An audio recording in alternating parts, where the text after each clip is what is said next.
இறை இயேசுவில் பிரியமான சகோதர சகோதரிகளே, உங்கள் அனைவருக்கும் இறை இயேசுவின் நாமத்தில் வாழ்த்துக்களும் ஜெபங்களும்.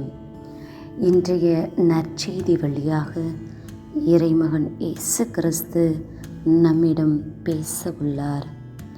லூக்கா நற்செய்தி அதிகாரம் 6 இறை சொற்றொடர்கள் 1 முதல் 5 வரை. ஓய்வு நாள் சட்டத்தை தம் சீடர்கள் மீறியபோது இயேசு அவர்களை நியாயப்படுத்தும் நிகழ்ச்சி இயேசுவின் மதிப்பீட்டை நமக்கு தெளிவுபடுத்துகிறது. சட்டங்களை விட மனித நேயம் உயர்ந்தது என்பதை இயேசு சுட்டி காட்டுகிறார்.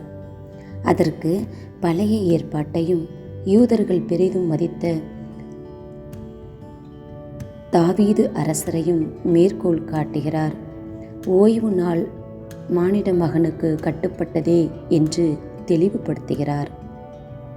அன்று பரிசேயர்கள் தங்களிடம் அதிகாரம் இருக்கிறது என்பதால் தங்களை பாதுகாத்து கொண்டு அதற்கு வழிகாடாக ஏழையையும் எளியவர்களையும் அடக்கி ஆள்கிறார்கள் என்பது இயேசுவுக்கு தெரிந்திருந்தது. அத்தோடு அந்த பிரச்சனையை விட்டுவிட்டிருக்கலாம். ஆனால் ஏழைகள் எளியவர்கள் சார்பாக இயேசு நிற்கிறார்.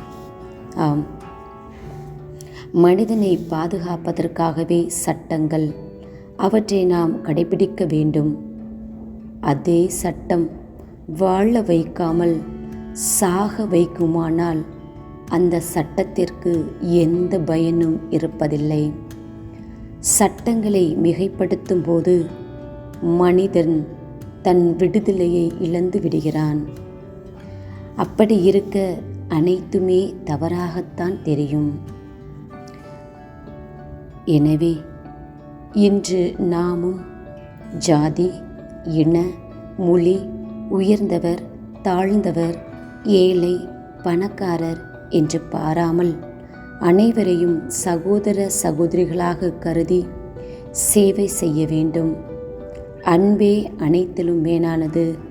எனவே நம்மில் மனித நேயமும் பரிவும் மலர வேண்டும். மன்றாடுவோமாக. அன்பின் இயேசுவே, அன்பும் பரிவும் எங்கள் அடையாளமாக இருக்கவும், சட்டங்களை விட அன்பே உயர்ந்தது என்னும் மனநிலையை எங்களில் உருவாக்கவும், பிறரை குற்ற பார்வையில் பாராமல் அவர்களை புரிந்து கொள்ளவும், பரிவு கொண்ட பார்வையில் காண எங்களுக்கு புதிய பார்வையை தந்தருள வேண்டுமென்று உம்மை மன்றாடுகின்றோம்.